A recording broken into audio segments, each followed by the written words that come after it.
The coffee went cold before she realized he wasn't coming. Booth 7 empty for the first time in 3 years. And then the door opened. 2 bodyguards. A man in a black suit. Eyes like violence waiting for permission. He didn't order. He just looked at her. "You're Mabel Rossi," he said. Not a question. An accusation. Her voice caught. "Yes? You've been helping my father." And just like that, kindness became the most dangerous thing she'd ever offered. What if the loneliest man in your diner wasn't broken by the world, but by the empire he built on blood and regret? If you're hooked in and want to enjoy this story, go ahead and subscribe, and drop a comment letting me know where you're watching from. It's always amazing to see where everyone's watching. Plus, tomorrow I've got another incredible story lined up, and you definitely don't want to miss it. Alright, back to the story. Mabel Rossi was 26 years old and running on fumes financially, emotionally, spiritually. Kindness cost nothing, so she gave it freely. Her recipient was Vincent, a quiet ghost who wore the same brown fedora every morning and sat by the window like he was waiting for death to remember his address. She poured his coffee without asking, cut his toast into neat triangles, spoke to him like he mattered. She thought he was just another forgotten soul. She didn't know his name was written in blood across Brooklyn. She didn't know his silence was armor. And she certainly didn't know that his son, the youngest, most ruthless mafia boss in the city, was about to walk through that door with murder in his eyes and 2 bodyguards at his back. Because one cold Tuesday morning, Vincent's booth stayed empty. And when the door finally opened, it wasn't for coffee, it was for her. The bell above Luna's diner sang its tired song at 5:30 a.m., and Mabel Rossi was already behind the counter, tying her apron with practiced efficiency. The diner was a relic cracked vinyl booths, the color of dried blood, linoleum that stayed sticky no matter how hard she scrubbed, and the permanent smell of burnt coffee and broken dreams. For 3 years, this had been her stage. She moved through the narrow aisles with a grace born of necessity, carrying plates, refilling cups, manufacturing warmth, even when her own heart felt frozen. At 26, she was drowning slowly in her mother's leftover medical bills and rent that climbed faster than her tips. Her art supplies sat in boxes she couldn't bear to open. The morning regulars filtered in like clockwork. Sal, the taxi driver, ordered 2 eggs over easy. The nurses from Mercy Hospital traded horror stories over pancakes. The construction crew rolled in loud and hungry. And at 7:30 a.m., exactly, Vincent Calley shuffled through the door. Same brown fedora, same soft gray coat, same worn leather shoes whispering against the floor. He never acknowledged anyone, just made his way to booth 7 by the window, the one that caught the morning light through rain-streaked glass. Vincent was different from the others. He was a ghost trying to disappear in plain sight. Lou, her perpetually stressed boss, had warned her the first day. "Don't waste your charm. He doesn't talk, doesn't tip. Just give him black coffee and move on." Brenda, the veteran waitress with the disposition of a rattlesnake, had been more direct. That booth could seat 4 people during rush. Instead, we get Mr. Sunshine hogging real estate. But Mabel saw something else. She saw hands that trembled reaching for sugar. She saw eyes that stared out the window searching for something that would never come back. She saw loneliness she recognized in her own mirror, so she ignored Lou's advice. "Good morning," she said that first day, placing coffee down gently. Vincent grunted, didn't look up. For 2 weeks she tried, smiled, made conversation with silence, brought him fresh coffee before he asked. Then one Monday, Mabel noticed his arthritic fingers struggling with the butter knife, trembling as he tried to cut his toast. His jaw clenched in frustration and shame. She didn't think. She just acted. "Here, let me help with that." Vincent's hands froze. For the first time, he looked up, really looked at her. His gray eyes were storm clouds carrying decades of untold stories. Mabel cut his toast into 4 perfect triangles. Neat, manageable, kind. The diner noise faded into silence. Vincent's voice came out like gravel and smoke. "Thank you, miss." 2 words. But they landed like a benediction. "You're welcome, I'm Mabel." He nodded once. Sharp, deliberate. Something had shifted. Some wall had cracked. From that morning forward, it became their ritual. She'd cut his toast without asking. He'd nod his thanks. Sometimes he'd mention the weather. Once, he told her the rain reminded him of his late wife. Another time, he noticed her doodle on the order pad. "You're talented," he'd said quietly.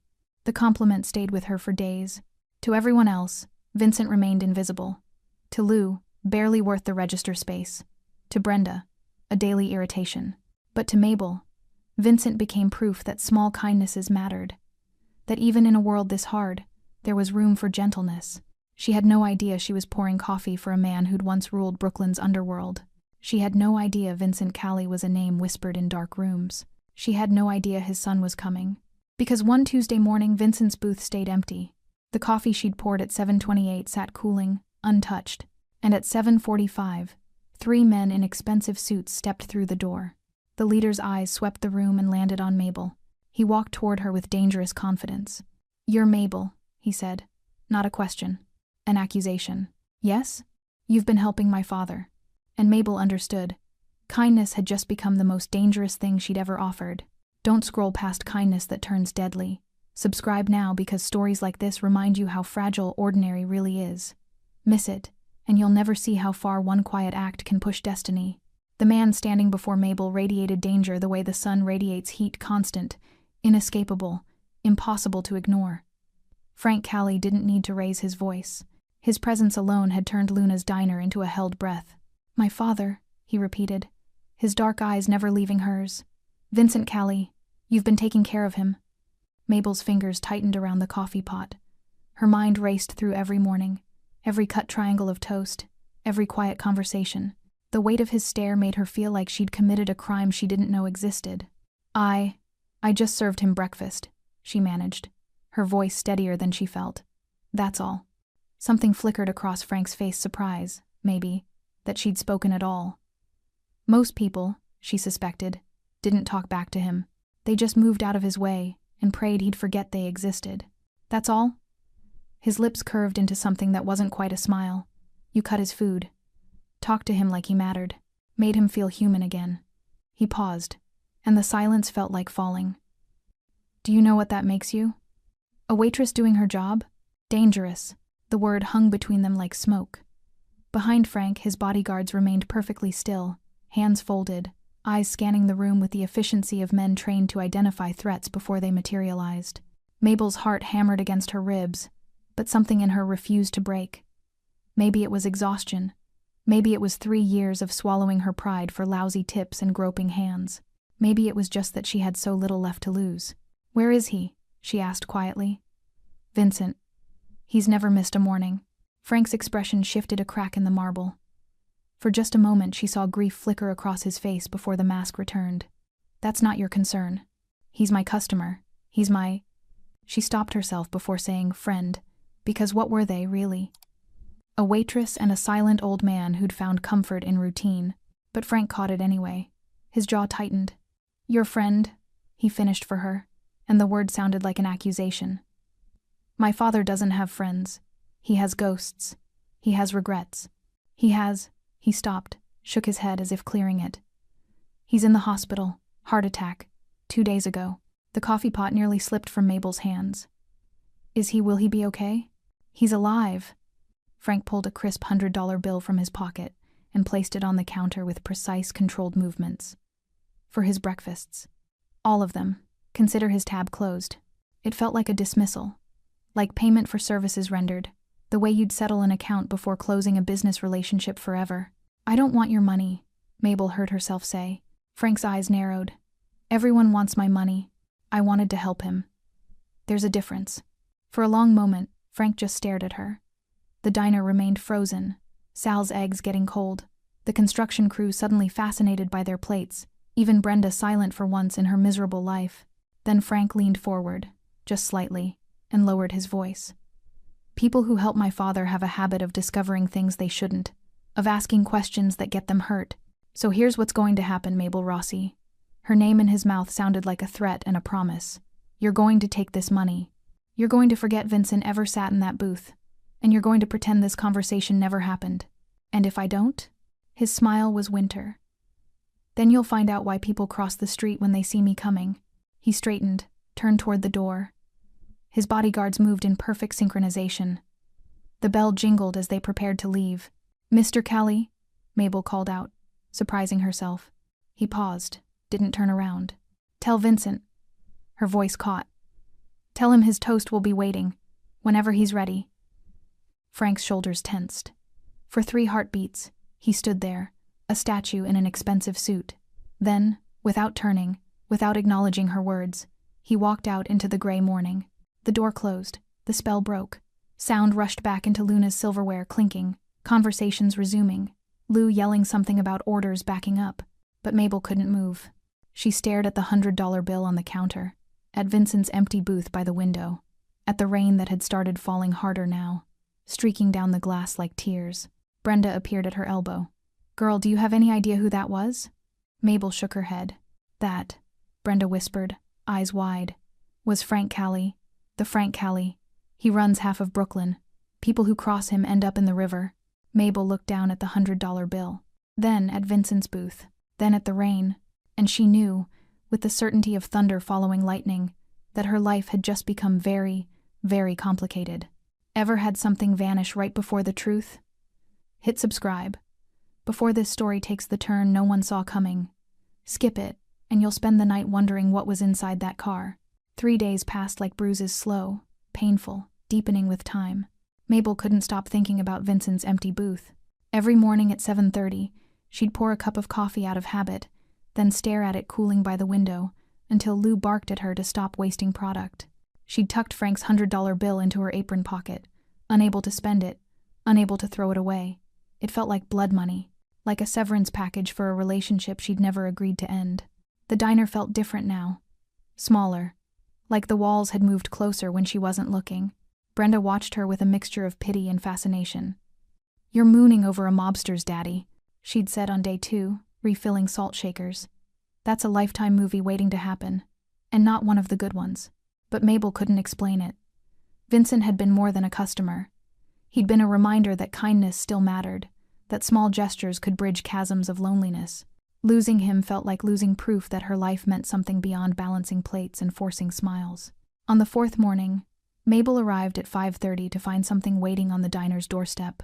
A brown fedora. Vincent's fedora. Her hands trembled as she picked it up. The felt was soft, worn smooth by years of handling. Inside the band, she found a small piece of paper folded into a square. Her name was written on it in shaky handwriting. "Mabel, you reminded an old man what love once felt like. If my son ever finds peace, it will be because of you. The world made him hard. Please don't let it make you the same. With gratitude, Vincent." She read it 3 times, standing in the pre-dawn darkness, tears blurring the words. It felt like a goodbye, like a benediction and a warning wrapped together. Inside the diner, she placed the fedora on the shelf behind the counter, next to the coffee filters and the dusty plastic flowers Lou's late wife had put there a decade ago. It felt right keeping Vincent close, even if just in memory. The morning shift began. Sal came in for his eggs. The nurses ordered their pancakes. The construction crew arrived, loud as always. But at 7:30, Vincent's booth remained empty. At 7:45, the bell above the door chimed. Mabel looked up, hope fluttering stupidly in her chest. Maybe Vincent had recovered. Maybe he was coming back. But it wasn't Vincent. It was Frank Callie. Alone this time. No bodyguards. No intimidating entourage. Just him in a charcoal suit that probably cost more than her yearly rent, standing in the doorway like he was trying to decide whether to stay or run. The diner didn't go silent this time. People hadn't seen him before, didn't recognize the danger. They just kept eating, kept talking, kept living their ordinary lives, while something extraordinary unfolded. Frank's eyes found hers immediately.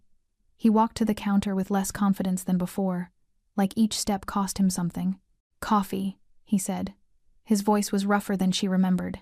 Tired. Mabel grabbed a mug, not the chipped blue one Vincent preferred, but close and poured. Her hands were steady. She was getting good at performing calm, while her insides screamed. "Black, 2 sugars," she said, remembering how Vincent took his. Frank's expression cracked, just slightly. "You remember." "I remember all my regulars. I'm not a regular." "Then why are you here?" The question hung between them like a challenge. Frank wrapped both hands around the mug as if drawing warmth from it, even though the diner was stifling. "My father woke up yesterday," he said finally. "Asked about you. First thing he said when he opened his eyes, 'Is the girl with the kind smile okay?'" Frank's jaw tightened. "He was dying and he was worried about you." Mabel's throat constricted. "Can I see him?" "No." "Why not?" "Because you're a complication." Frank looked up, and his eyes were devastation wrapped in expensive tailoring. My father spent 5 years hiding from his past. From me, from what our family became. And you, he stopped, shook his head. You made him want to stay in this world. Do you understand how dangerous that is? Dangerous for who? For you. The words came out harsh. My enemies don't care about waitresses with kind smiles. They care about leverage, weaknesses. And my father just announced to a hospital full of people that you matter to him. Mabel set down the coffee pot with deliberate care. I didn't ask for this. Neither did he. Neither did I. Frank stood abruptly, pulled out his wallet. Stay away from my father. Stay away from me. Forget. Booth 7, Mabel interrupted. Vincent sat in booth 7. And I'm not forgetting him just because you're scared. Frank's eyes went dark. I'm not scared. Then what are you? Smart enough to know that people around my family don't survive kindness. He dropped 2 20s on the counter and walked out. But this time, he left his coffee unfinished. And Mabel knew he'd be back. Frank Kelly returned the next morning, and the morning after that, and the one after that. Each time, he came alone. Each time, he ordered black coffee with 2 sugars. Each time, he sat at the counter instead of Vincent's booth close enough to watch Mabel work, far enough to maintain the illusion of distance. He never stayed long. 20 minutes, maybe 30. He'd drink his coffee in silence, leave exact change, and walk out without a word. But his presence filled the diner like smoke thick, inescapable, changing the air itself. By the 5th morning, Brenda was practically vibrating with curiosity. That's Frank Callie, she hissed, while they prepped for the breakfast rush. Coming here every day like we're Starbucks.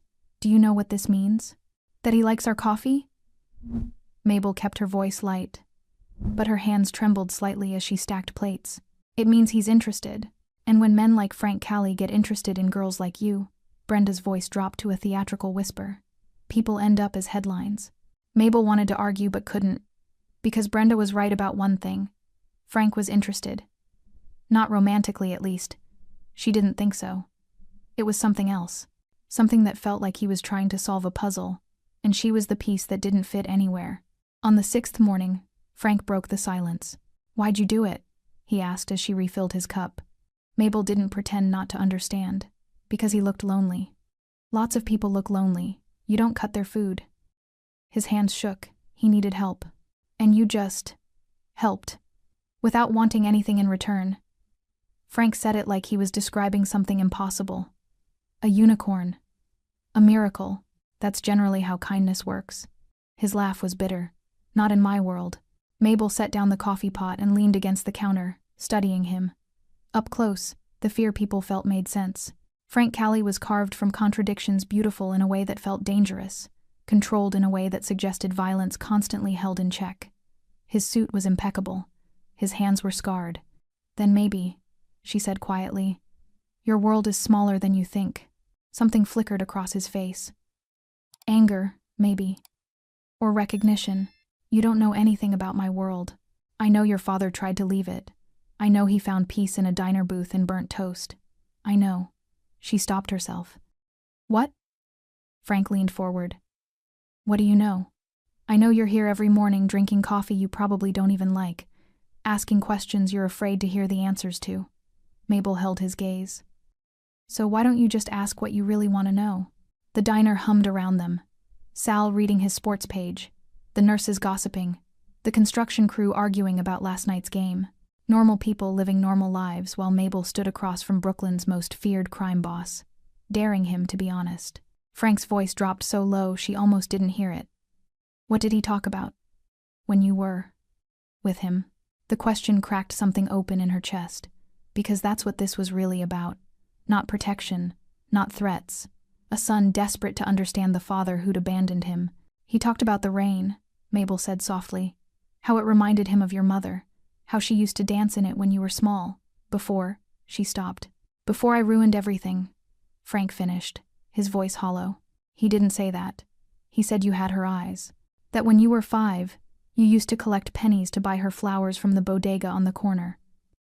Mabel watched emotions war across Frank's face.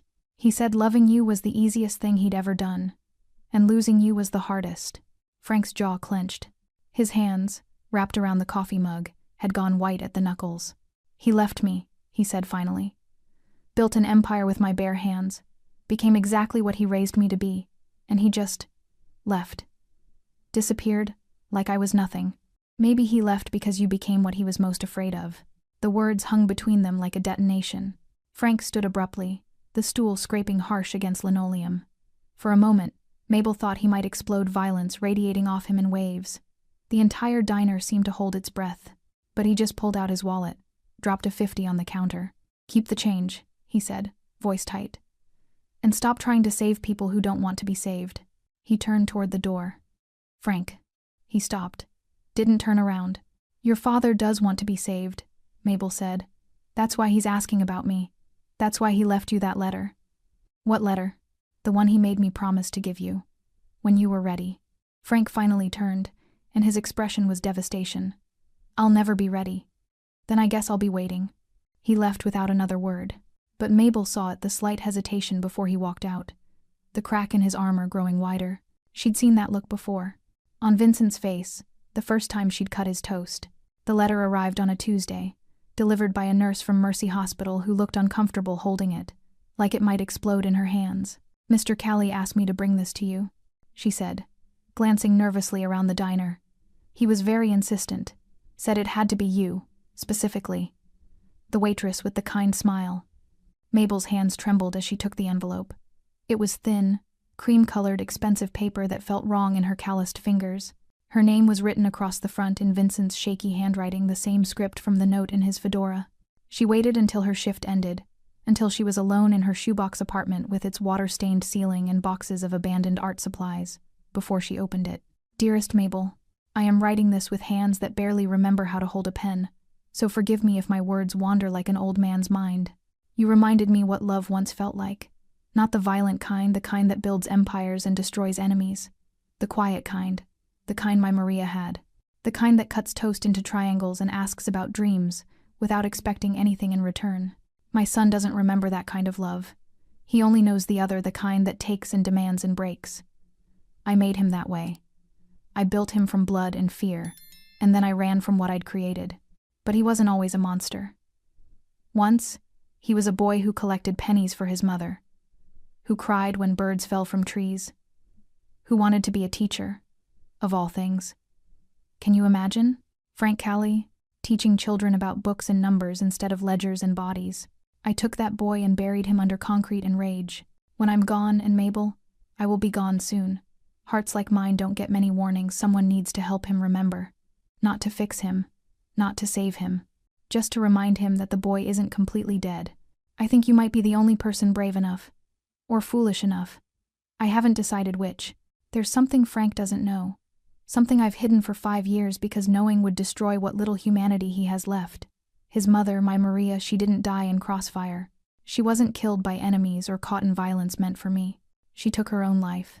She discovered what Frank had become. The rumors reached her, whispers of brutality, of executions, of a son who'd surpassed his father's cruelty. She confronted him one night, begged him to stop. He told her it was too late, that this was who he was now. 3 days later, I found her in our bedroom, pills, a note that said only, "I cannot watch my son become death itself." I told Frank it was a rival family, gave him a target for his rage, watched him build an empire on that lie because I was too cowardly to tell him the truth that his mother couldn't survive loving what he'd become. He thinks his violence was justice. It was grief eating itself alive. When I'm gone, give him the second letter, the one she wrote, the one I've been too afraid to share.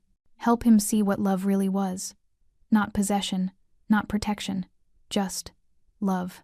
You have that in you, Mabel. I saw it in how you held my coffee cup like it mattered, how you spoke to me like I was human. Maybe you can do the same for my son. With all the gratitude my broken heart can hold. Vincent. Mabel read it 3 times, tears streaming down her face, hands shaking so badly the paper rattled. Inside the envelope was a second, smaller one, sealed, addressed in different handwriting, feminine, elegant, to my beloved Francesco. Maria's letter. The truth Frank had spent 5 years running from. Mabel held it like it was made of glass and dynamite. That night, she couldn't sleep. She kept thinking about Frank's face when he'd asked what Vincent talked about, the hollowness in his eyes, the way he'd said, "I'll never be ready," like he was sentencing himself. At 3 a.m., she stood at her window watching the street below. Rain fell in sheets, turning the Brooklyn night into liquid darkness. A black car sat across the street, engine off, headlights dark, but someone was inside, watching her building, watching her window. Mabel's heart stuttered. She knew, without seeing his face, who it was. Frank Callie, sitting in the rain at 3 a.m, staring at the apartment of a waitress who'd promised to deliver a letter that would break him. She pressed her hand against the cold glass. In the car below, she saw the brief flare of a lighter, the glow of a cigarette. Then the engine started. The car pulled away, swallowed by rain and darkness. But Mabel knew he'd be back. Because some storms don't pass, they just gather strength. Frank stopped pretending he came for the coffee. It started subtly arriving earlier, staying longer, asking questions that had nothing to do with his father. He'd watch Mabel work with an intensity that made her skin prickle, like he was trying to solve an equation that kept changing variables. "Why do you stay here?" he asked one morning, gesturing at the diner's cracked vinyl and flickering lights. "You're smart, talented. Vincent showed me the sketches you drew on napkins." Mabel's hands paused mid-pour. "He kept those? He kept everything you touched?" Frank's voice was quiet. "Like you were proof of something." "Proof of what?" "That good people still existed." The words landed soft but heavy, like snow that would later become an avalanche. Their conversations became a rhythm. He'd arrive at 7:30 Vincent's time and sit at the counter. She'd pour his coffee. They'd talk in the spaces between orders, building something fragile and unnamed between the breakfast rush and burnt toast. He told her about the boy who'd wanted to teach, about his mother's laugh, about the day everything changed when he'd watched his father nearly beaten to death and decided fear was better than love. She told him about art school, about her mother's slow death, about paintings she couldn't afford to finish, and dreams she'd buried under practicality. "You should paint again," Frank said one morning, his voice carrying an unexpected gentleness. "With what money?" He pulled out his wallet. "Don't," Mabel said sharply. "Don't do that." "Do what?"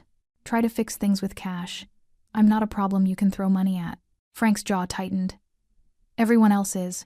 Then maybe that's the problem." The diner had started noticing. Sal watched over his newspaper with knowing eyes. Brenda whispered theories to anyone who'd listen. Even Lou, perpetually oblivious, had commented on their intense little coffee clatches. But it was the customers from Frank's world who worried Mabel most. She'd see them sometimes men in dark cars parked outside, watching through tinted windows. Once, a man in an expensive suit came in, ordered nothing, and stared at her for 10 minutes before leaving. His eyes had been cold calculation. "They're checking you out," Brenda said nervously. "Frank's people, making sure you're not, I don't know, a cop, a threat. I'm a waitress. You're whatever Frank Callie says you are. And right now, he's saying you matter." The thought terrified and thrilled her in equal measure. One morning, Frank arrived with blood on his knuckles. He tried to hide it, keeping his right hand in his pocket, but Mabel saw the split skin, the bruising already purpling beneath his expensive shirt cuff. "What happened?" She reached for his hand before thinking better of it. Frank pulled away instinctively. "Business." "That's not business. That's violence. In my world, they're the same thing." Mabel grabbed the first aid kit Lou kept behind the counter mostly for burns and knife cuts. But it would work. "Sit. I'm fine. You're bleeding on my counter. Sit." Something in her voice made him obey. He sat on the stool like a scolded child while Mabel cleaned his knuckles with antiseptic. His hands were surprisingly elegant long fingers, careful scars, the hands of someone who'd built empires and broken bones in equal measure. "Someone said something they shouldn't have," Frank said quietly. "About you." Mabel's hand stilled. "About me?" "That you were accessible. That maybe I'd lost interest. That they could." His jaw clenched. "I made sure they understood their mistake." "Frank." She looked up, meeting his eyes. "You can't hurt people who talk about me." "Why not?" "Because that's not protection. That's possession." "What's the difference?" The question hung between them, raw and honest. "Protection means keeping me safe," Mabel said softly, still holding his damaged hand. "Possession means controlling who gets near me. One is love, the other is fear." Frank stared at their joined hands, her small, calloused fingers wrapped around his bruised knuckles. His voice came out barely above a whisper. "I don't know how to do the first one." "Then learn." "What if I can't?" Mabel squeezed his hand gently. "Then at least you tried." For a moment, the diner disappeared. The clatter of dishes, Brenda's commentary, Lou's yelling, all of it faded into background noise. There was only this: a waitress holding the hand of a monster, trying to find the man underneath. Frank lifted his other hand, hesitated, then touched her cheek with his fingertips. The gesture was so tentative, so uncertain, it broke something in her chest. "You're the only thing in my life that doesn't hurt," he whispered. Before Mabel could respond, the diner door opened. A man stepped inside, tall, scarred, radiating menace. "Frank," he said. "We have a problem." Frank's expression shuddered instantly. The vulnerable man disappeared, replaced by the boss Brooklyn feared. He stood, pulled his hand from hers. "Stay here," he ordered. Then he walked out into whatever violence waited. And Mabel understood. Loving Frank Callie meant watching him walk toward danger and not being able to follow. Would you risk loving the man everyone fears? Subscribe if you believe even monsters deserve a second chance. Refuse and drop your reasons in the comments. But be honest, what scares you more, him or your heart? The call came at 2 a.m. Mabel woke to her phone buzzing against the nightstand, the screen too bright in the darkness. Unknown number. She almost didn't answer. Nothing good happened at 2 a.m., but something made her pick up. "Mabel Rossi?" A woman's voice, professional, tired. "Yes? This is Mercy Hospital. Vincent Callie has been asking for you. A pause. "He's asking you to come now. It's important." Mabel was dressed and out the door in 5 minutes. The hospital smelled like disinfectant and desperation. A nurse led her through fluorescent corridors to the ICU, where Vincent lay in a bed that made him look impossibly small. Tubes ran from his arms. Machines beeped steady rhythms. His fedora sat on the side table. Someone had brought it, probably Frank. Vincent's eyes opened when she entered. They were clearer than she expected. "Mabel," he rasped. "You came." She pulled a chair close, took his trembling hand. "Of course I came. Where's Frank?" "I don't know. They only called me." Vincent's expression tightened with something like pain. "Good. Need to tell you first, before he comes." Each word seemed to cost him. "The letter. Did you read it?" "Yes." "Then you know. About Maria. About the lie." His grip strengthened slightly. "But there's more. Something I didn't write. Something he needs to hear. From someone he trusts. Vincent, you should rest." "No time for rest." His laugh became a cough. "Dying men don't rest. They confess." Mabel squeezed his hand gently. Vincent's eyes fixed on the ceiling, seeing something or someone she couldn't. "Frank thinks his empire was built on justice, revenge for his mother. But it was built on my cowardice. I gave him a target because I couldn't give him the truth. He needs to hear this from you. He won't listen. Not to me. I'm the man who abandoned him." Vincent turned his head, meeting her gaze. "But you're the woman who showed him kindness without wanting power. That's why he keeps coming back. Not for coffee, for proof that he's still human. I don't know if I can—" "The letter from Maria. When you give it to him." Vincent's breathing became labored. "Stay with him. Don't let him be alone when his world collapses. Promise me." "I promise." The door opened. Frank stepped inside, and the temperature dropped. He looked from Mabel to his father, jaw tight. "What's going on?" "Francesco," Vincent said softly, using his full name, the one his mother had given him. Frank flinched like he'd been struck. "I need to tell you something. Before—" Vincent gestured weakly at the machines. "Before it's too late." Frank moved closer, his usual confidence stripped away, leaving only a son facing his father's death. Mabel started to stand, to give them privacy, but Vincent's hand tightened on hers. "Stay," he whispered. "Please." She sat back down, caught between them. "Your mother," Vincent began, his voice gaining strange strength. "What I told you about her death, it was a lie." Frank went perfectly still. "What?" "There was no rival family, no attack, no enemy." Each word landed like a stone. "She took her own life, Francesco. Because of what you'd become. The machines kept beeping, the fluorescent lights kept humming, but the world had stopped." "No." Frank's voice was hollow. "You're lying." "I wish I was." Vincent's eyes filled with tears. "She found out what you were doing. The violence, the executions. She begged you to stop.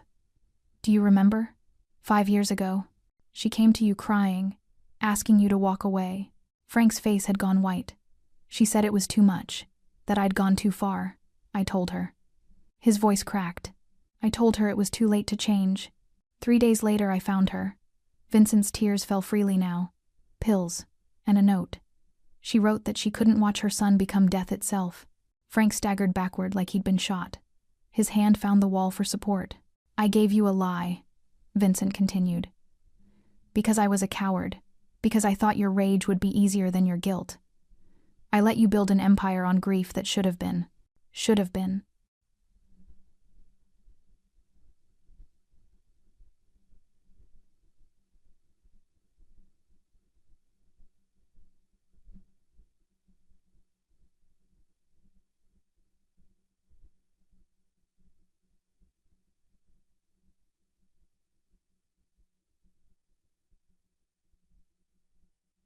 Mabel finished quietly. Vincent nodded.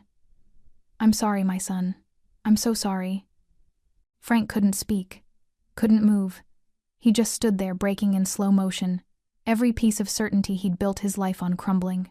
She left you a letter, Mabel said softly. Your mother. I have it. Frank's eyes found hers devastated, lost, searching for something to hold on to. 5 years, he whispered. Everything I did. Everyone I hurt. It was all. His voice shattered. It was all for nothing. No, Vincent said. Not nothing. You can still choose. While there's time, choose to be the man she wanted. The teacher. The boy with pennies. Frank slid down the wall until he was sitting on the cold hospital floor, head in his hands. And for the first time since she'd met him, Mabel saw Frank Callie cry. Frank didn't leave the hospital for 3 days. He slept in the chair beside Vincent's bed, refused food, barely spoke. Mabel brought him coffee from Luna's Black, 2 sugars, and sat with him in the terrible silence. Sometimes Vincent was awake, sometimes sedated. But Frank remained, a statue carved from guilt and grief. On the 3rd night, Vincent passed quietly. No dramatic goodbye, no final wisdom, just a breath that didn't come back, machines that suddenly screamed, and nurses who moved with practiced efficiency while Frank stood frozen, unable to process that the man he'd spent 5 years running from was gone. Mabel held his hand through it all, felt it turn cold as the weight of everything settled on his shoulders. The funeral was small. Frank had wanted it that way, no spectacle. No parade of criminals paying respects to a man they'd feared. Just a quiet ceremony at a cemetery on the edge of Brooklyn, where Maria was buried. Mabel stood beside Frank as they lowered Vincent into the ground. He wore a black suit that fit perfectly but looked wrong on him, like armor that no longer served its purpose. His face was a mask, but his hand trembled in hers. When it was over, when the last mourners had drifted away, Frank finally spoke. I need to read it, my mother's letter. Mabel had been carrying it for days, waiting. She pulled the envelope from her purse, Maria's elegant handwriting, still pristine despite the years Vincent had kept it hidden. Frank took it with shaking hands. For a long moment, he just stared at his name written in his mother's script. Then he opened it. Mabel watched emotions cascade across his face as he read shock, pain, understanding, devastation. When he finished, he read it again. Then a 3rd time, as if repetition might change the words. Finally, he handed it to Mabel. Read it, please, out loud. Her voice trembled as she began. My beloved Francesco, if you're reading this, then I am gone, and your father has finally found the courage to give you truth instead of comfort. I want you to know that leaving was not your fault. It was mine. I was too weak to watch you become what this life demanded, too soft to understand that survival sometimes requires hardness. But I also need you to know this. The boy I raised, the one who saved injured birds, who read books until dawn, who wanted to teach children because he believed in their goodness, that boy is not dead. He is buried, yes, hidden under layers of violence and necessity, but not dead. I see him sometimes. In your eyes when you think no one is watching. In the way you still knock on wood for luck. In how you close your eyes when you laugh, just like you did as a child. Your father built you into a weapon. This life sharpened you into something terrible. But Francesco, my sweet boy, you chose to stay sharp. Every day, you make that choice. I cannot watch you choose darkness anymore. It breaks my heart in ways that have no repair. So I am choosing peace, and I am begging you from whatever comes after this to choose light. Not for me, not for your father, for the boy who collected pennies, for the man he could still become. Walk away, my son. Please, walk away before there's nothing left of you to save. With all the love a mother's heart can hold, Maria. Silence filled the cemetery. Even the wind had stopped, as if the world itself was holding its breath. Frank's voice came out broken. She asked me to walk away, and I told her it was too late. He looked at Mabel with eyes that held 5 years of accumulated pain. What if it is? What if I'm too far gone? Vincent didn't think so. Your mother didn't think so. Mabel stepped closer. And I don't think so. You don't know what I've done. The people I've hurt. I know you come to a diner every morning to drink coffee you don't like because it reminds you of your father.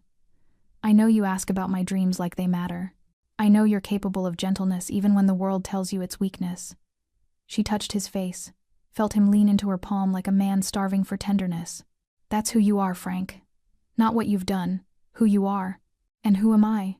Someone worth saving. He pulled her close then, suddenly, desperately, not with the control he usually maintained, but with the raw need of someone drowning. His arms wrapped around her like she was the only solid thing in a collapsing world. Help me, he whispered into her hair. I don't know how to stop being this. Then let me show you. They stood there among the tombstones as the sun set over Brooklyn, 2 people trying to build something gentle in a world that rewarded violence. But the world wasn't finished with them yet. The black SUV appeared 3 days later. Mabel was closing the diner, locking the front door, when headlights cut through the darkness. Multiple vehicles, men emerging like shadows given form. She recognized one of them, the scarred man who'd interrupted her moment with Frank weeks ago. His name was Sal. Not her regular Sal, the taxi driver, but Salvatore Costa, Frank's former underboss. Mabel Rossi, he said, approaching with predatory calm. We need to talk about Frank. I have nothing to say to you. That's unfortunate, because he's been making decisions that affect our business. Decisions influenced by, he gestured at her, sentiment. I don't know what you're talking about. Don't you? Sal pulled out his phone, showed her a photo Frank at the cemetery, holding her. Another photo them at the diner, her bandaging his hand. He's going soft, talking about walking away, about dismantling operations, about peace. He said the word like it was poison. That's you, your influence. Maybe he's just tired of killing people. Men like Frank don't get tired, they get weak, and weak men get us all killed. Sal stepped closer. So, here's what's going to happen. You're going to disappear. Take money, take a new life, take whatever you want. But you're going to leave Frank to us. No. That wasn't a request. Mabel's heart hammered, but she stood her ground. Then I guess you'll have to make me. Sal smiled cold, calculating. We were hoping you'd say that. The other men moved closer, surrounding her. Mabel's hand found her phone in her pocket, fingers fumbling for Frank's number. A car engine roared. Headlights blazed. Frank's Escalade crashed through the circle of men like a missile, scattering bodies. He emerged from the driver's seat with a gun in each hand, his expression pure murder. Touch her, he said quietly, and I'll make what happened to Torino look like mercy. The standoff hung in the air, weapons drawn, loyalties tested, violence balanced on a knife's edge. Sal raised his hand slowly. This is exactly what we're talking about, Frank. You're compromised, making emotional decisions. You're right. Frank's voice was ice. I am emotional. And right now, I'm emotionally invested in putting a bullet in anyone who threatens her. So you'll kill us? Your own people? I'll kill anyone. That's what you made me. That's what I'm trying to stop being. He glanced at Mabel, something softening in his eyes. But if you force me to choose between my old life and the only person who makes me want a new one, there's no choice. Mabel stepped forward, placing herself between Frank and the guns. Stop, all of you. This isn't how this ends. Mabel. Frank tried to pull her back. No. She turned to face Sal. You think I'm making him weak? Maybe I am. Maybe kindness is weakness in your world. But look at him. She gestured at Frank. Really look. Is this the face of a weak man? Or is this someone strong enough to walk away from power because he finally understands what it cost? Sal studied Frank, saw something that made him pause. You want out, he said finally. Not a question. I want peace, Frank replied. I want to wake up without blood on my hands. I want, he looked at Mabel. I want a chance to be someone she doesn't have to be afraid of. They won't let you walk away clean.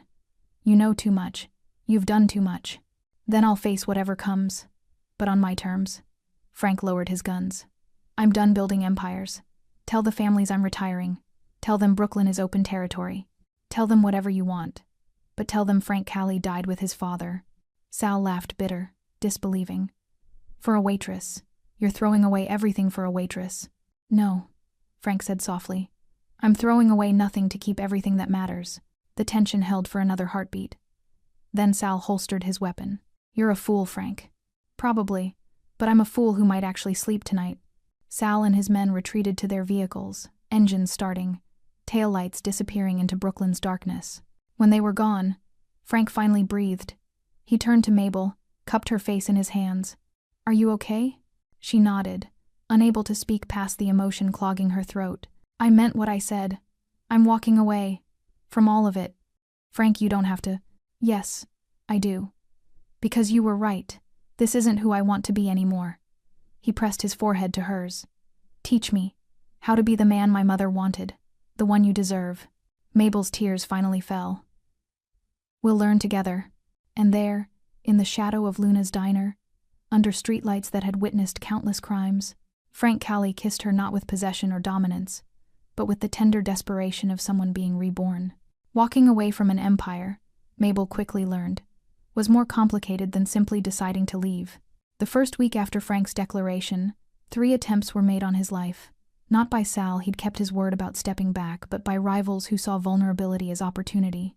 Men who'd feared Frank Callie for years suddenly sensed blood in the water. Frank handled each attempt with the brutal efficiency that had made him legendary, but each one took a visible toll. Not physically, he was too skilled for that, but spiritually. Every time he had to resort to violence, Mabel watched something in him dim. How do I stop being good at the thing that's destroying me? He asked one night, sitting in her tiny apartment with his head in his hands. They'd been spending more time here, away from the diner, away from prying eyes. Her apartment had become their sanctuary, the one place where Frank could take off his armor and just be Francesco, the boy who'd wanted to teach, the man who was trying to remember how. You don't have to be perfect, Mabel said, sitting beside him on her worn couch. You just have to keep choosing differently. I've made so many wrong choices. How do I know if I'm even capable of making right ones? She took his scarred hands in hers. Because you're here. Because you're trying. That's already a choice your mother would be proud of. Frank looked at their joined hands, his marked by violence, hers stained with coffee and hard work. I don't deserve you. Maybe not, but you're here anyway. He laughed a real laugh, the kind that reached his eyes. You're brutally honest. You know that? Someone has to be. Everyone else is too afraid of you. You're not afraid? Mabel considered. I'm terrified, just not of you. I'm afraid of losing you. I'm afraid that one of these attempts will succeed. I'm afraid that, her voice caught, that I'll choose the violence because it's easier than choosing you. She nodded. Frank shifted closer, turning to face her fully. The dim lamplight cast shadows across his features, making him look younger, more vulnerable. Mabel, I've spent 5 years building walls, burying everything soft because softness got people killed. My mother, my father, everyone I tried to protect by being harder, meaner, more ruthless than anyone else. You don't have to protect me that way. I know. That's what scares me. His thumb traced circles on her palm. Because protecting you the right way with trust and honesty and partnership that requires being the person I buried. And I don't know if I remember how. Then remember this.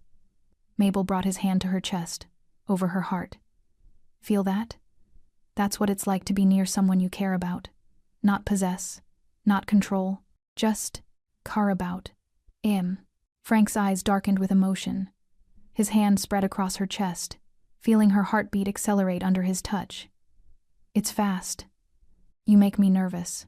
I don't want to make you nervous. I want to make you... He stopped, struggling with words. I want to make you feel safe, happy, like your dreams matter, like you matter. I do feel that way. When you're like this. When you're just Frank. Not the boss, not the legend, just the man who drinks coffee he doesn't like because it makes him feel close to his father. Something broke open in Frank's expression. I love you. The words fell into the silence like stones into still water, creating ripples that expanded, changed everything. Mabel's breath caught. Frank, I know I shouldn't. I know I have no right. I know I'm still covered in the wreckage of my old life. But I love you, Mabel Rossi. I love how you see people. How you cut toast into triangles like it's an act of devotion. How you look at me like I'm someone worth saving even when I know I'm not. You are worth saving. Maybe. But that's not why I love you. I love you because you make me want to be worth it. You make me want to wake up and choose light instead of darkness. You make me believe that maybe the boy who collected pennies isn't completely dead. Tears streamed down Mabel's face. I love you too. God help me. I love you too. Frank cupped her face, his thumbs wiping away tears. Say it again. I love you, Francesco Colli. I love the man you are. The man you were. The man you're trying to become. He kissed her, then soft at first, tentative, like he was afraid she might break. But Mabel pulled him closer, deepening the kiss, pouring 5 years of loneliness and 3 months of growing feelings into it. When they finally broke apart, both breathing hard, Frank rested his forehead against hers. I don't know how to do this, he whispered. The normal relationship thing. The building a life thing. Neither do I. We'll figure it out together. What if I fail? What if I slip back into? Then I'll be there to remind you who you are. And you'll do the same for me when I forget I'm more than just a waitress drowning in debt. Frank smiled, genuine, full, transforming his entire face. You're so much more than that. You're the woman who resurrected a dead man's heart. They spent the rest of the night talking about everything and nothing. Frank told her about the teacher he'd wanted to be, the books he'd loved, the life he'd imagined before violence became his language. Mabel shared her dreams of painting, of galleries, of creating beauty instead of just serving it. As dawn broke over Brooklyn, painting Mabel's apartment in soft gold light, Frank held her close on the couch. I have to tell you something, he said quietly. There's a hearing next week. The DA has been building a case. They want me to testify against the families in exchange for immunity. Mabel's stomach dropped. That's dangerous. It's necessary. If I'm really walking away, I need to burn the bridges so thoroughly there's no path back. He tightened his arms around her. But it means going into witness protection for a while. Maybe months. Maybe longer. We'll be separated. Yes. Mabel turned in his arms, meeting his eyes. Then we make these days count. Every morning, every conversation, every moment, we make them count. And after, when it's over, we find each other again, no matter how long it takes. Frank kissed her forehead, her cheeks, her lips. I'll find you, Mabel. Even if I have to search the whole world, even if it takes years, I'll find you. Promise. I promise. They sealed it with a kiss as the sun rose, two people who'd found love in the least likely place, holding on to each other as the world they knew prepared to burn down around them. Because loving Frank Colli meant accepting that nothing would be easy. But as Mabel discovered that morning, wrapped in his arms while Brooklyn woke outside her window, some things worth having were worth fighting for, even if the fight never truly ended. Don't let their story end in silence. Subscribe now because not every sinner gets a chance to love clean. If you'd still walk away, tell us in the comments why some hearts don't deserve saving. 6 months later, Mabel stood outside Luna's diner with a paintbrush in her hand and tears in her eyes. The renovation had taken 3 months. Lou had finally sold her the place too old, too tired to keep fighting the inevitable decline. With the money Vincent had left her in his will, a surprise that still made her cry, she'd transformed the fading relic into something new. The sign above the door no longer read, Luna's. It read Vincent's place. The interior glowed with warm light. She'd kept the original booths but reupholstered them in deep burgundy. The sticky linoleum was gone, replaced with warm hardwood. The walls, once dingy and gray, now displayed local art, including several of her own paintings, finally finished after years of gathering dust. But booth 7 remained exactly as it was, Vincent's booth, with a small brass plaque that read, "Reserved for those who need kindness." The diner had reopened 2 weeks ago to surprising success. Word had spread about the waitress who'd loved a mobster's father and transformed a dying diner into something hopeful. People came for the story, but they stayed for the food and the warmth Mabel had always offered. Brenda still worked there, softer now, telling stories about the old days to anyone who'd listen. Sal, the taxi driver, still ordered 2 eggs over easy. The nurses still traded gossip over pancakes. But every morning at 7:30, Mabel still poured 2 cups of coffee. One for herself, one for the empty seat at the counter, just in case. Frank had entered witness protection the week after their confession. She'd watched him walk away into federal custody, watched him disappear into a system designed to erase people.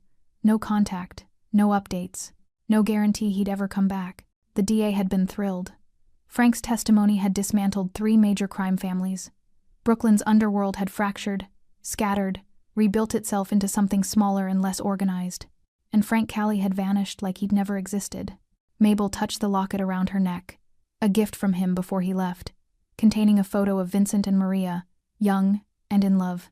On the back, he'd engraved, "For the boy with pennies, for the teacher he'll become." She'd learned to live with absence, to find joy in the diner, in her art, in the community she'd built. She'd learned that love didn't always look like Hollywood endings. Sometimes it looked like holding space for someone, even when they couldn't be there. The bell above the door chimed. Mabel turned, expecting the morning rush, and froze. A man stood in the doorway, plain gray jacket, jeans, no expensive suit, no bodyguards, hair slightly longer, touched with more silver, glasses wire-rimmed, professorial. But those eyes. She'd know those eyes anywhere. "Frank?" Her voice came out as a whisper. He smiled, nervous, hopeful, completely different from the dangerous man who'd first walked through that door. "Actually, it's Francesco now. I'm going back to my mother's name. Francesco Costa." Mabel's hands trembled. "You're really here. I'm really here." He stepped inside, looking around at the transformed space. "You did this? It's beautiful. Vincent left me money. I couldn't just. I had to make something good from it." Francesco's eyes landed on booth 7, on the brass plaque. His face crumpled briefly before he composed himself. He'd love this. "There's coffee." Mabel gestured to the counter, muscle memory taking over. "If you want some. Is there room for one more cup?" The words hung between them an echo of her outline, of the ending she'd imagined but never believed would come true. "Only if you pour the second round," she managed, tears streaming freely now. Francesco crossed the diner in 3 steps and pulled her into his arms. He smelled different, less expensive cologne, more simple soap. He felt different too, less rigid, more relaxed, but his embrace was the same desperate tenderness she remembered. "I'm sorry," he whispered into her hair. "I'm sorry it took so long. The trial ran over, and then protective custody, and then, you're here now. That's what matters." He pulled back just enough to see her face, his hands framing her cheeks. "I have so much to tell you. They set me up with a new identity. I'm teaching now. High school. English literature. Can you believe it? Me, teaching teenagers about Shakespeare." Mabel laughed through her tears. "Your mother would be so proud. I think about her every day. And my father. And you." He kissed her forehead. "Especially you. Every morning I'd wake up and think about you pouring coffee in this diner, and it kept me going. I poured you coffee anyway. Every morning at 7:30, just in case." Francesco's eyes glistened. "Show me." She led him to the counter, to the 2 cups she'd prepared out of habit and hope. They sat side by side on the red vinyl stools, the same stools where they'd first built their fragile connection. "To new beginnings," Francesco said, raising his cup. "To old kindnesses," Mabel replied, clinking hers against his. They drank together as morning light streamed through the window, painting everything gold. "So what happens now?" Mabel asked. Francesco set down his cup and took her hand. "Now? Now I do what I should have done months ago." He slid off the stool and impossibly, wonderfully got down on one knee. Mabel's heart stopped. "I don't have a ring yet. I don't have much of anything, actually. Just a studio apartment and a teacher's salary and a second chance I don't deserve." His voice shook. "But I have love, Mabel. I have so much love for you that sometimes I don't know what to do with it all. You saved me. You saw the person I could be when I'd forgotten he existed, and I want to spend the rest of my life proving that you weren't wrong. Francesco, marry me, please. Let me wake up every morning and pour you coffee. Let me cut your toast into triangles. Let me be the man who makes you smile the way you made my father smile. Let me," his voice broke, "let me love you the way my mother loved my father. Purely, completely, without darkness." Mabel pulled him up and kissed him deep. Certain, full of yes, and always, and forever. When they broke apart, she was laughing and crying simultaneously. "Yes, yes, I'll marry you. On one condition. Anything. You have to help me run this place. Vincent's place needs both of us." Francesco looked around the diner at the art on the walls, at booth 7 with its brass plaque, at the customers starting to filter in for breakfast. A mobster turned teacher and a waitress turned artist, running a diner together. That's quite a story. It's our story, Mabel corrected. And it's just beginning. The bell above the door jingled as more customers arrived. Brenda walked in for her shift, took one look at them, and burst into tears. I knew it. I knew he'd come back. Sal, the taxi driver, ordered his 2 eggs over easy and left his usual tip, but added an extra 20 with a note. For the happy ending, some people deserve them. The nurses applauded. The construction crew whistled. Luna's no. Vincent's place filled with the sound of celebration. Francesco and Mabel stood behind the counter, hands intertwined, pouring coffee and cutting toast and building the life that violence had tried to prevent. Outside, Brooklyn hummed its endless song. Inside, love had the last word. Because sometimes kindness doesn't just save one person. Sometimes it saves 2. And sometimes, if you're very lucky, it saves everyone who witnesses it. Vincent's fedora still sat on the shelf behind the counter, next to the coffee filters, a reminder of where it all started. Of the old man who'd taught a waitress that small gestures matter. Of the son who'd learned that empires built on blood always crumble, but love, real love, endures. As the morning rush swelled around them, Francesco leaned close to Mabel and whispered, "Thank you." For what? For cutting my father's toast, for seeing past the monster, for teaching me that redemption isn't about forgetting who you were, but about choosing who you'll become. Mabel squeezed his hand. We chose each other. That's all that matters. And as the sun climbed higher over Brooklyn, Vincent's place, a diner built on kindness, saved by love, and blessed by the ghost of an old man who'd believed in both, became exactly what it was always meant to be. Home. Thanks for sticking with this story till the end. If you enjoyed it, you're going to love the next one. It's packed with unexpected turns and heartfelt moments. Click the image on your screen to keep the journey going. And make sure to hit subscribe for more amazing stories. Drop a comment and rate this story from 1 to 10. I can't wait to see what you think.